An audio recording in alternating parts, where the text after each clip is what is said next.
Hello guys! Welcome back to my YouTube channel. Sa video ito is ituturo ko sa inyo kung paano mag-transfer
So, ayan, na-convert na natin yung $5 natin, equivalent to 241. So, click natin yung wallet.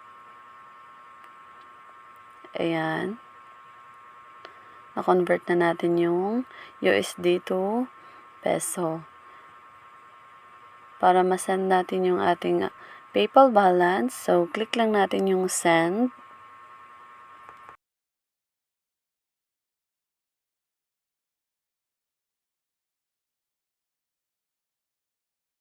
I-click lang natin dito yung account na ating senda ng ating balance.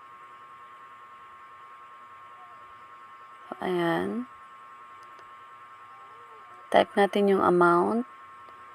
So, meron tayong 241 na balance, pero dahil hindi pwede or kung i-transfer natin yung 240 plus is hahanapan tayo ng credit card or bank account.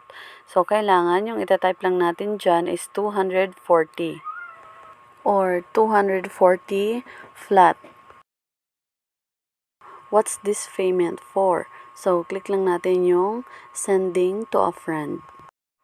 So, ayan, hindi na natin kailangan mag-link ng credit cards or bank account. So, click lang natin yung send payments now. So, ayan, send. So, okay, click lang natin. So, you've sent 242. So, ayan, may notification agad na dumating. So, successful yung pag-send natin or pag-transfer natin ng ating balance. At meron na lang tayong 1.94 remaining balance dahil hindi po tayo makapag-send ng merong point or merong sobrang 1 peso.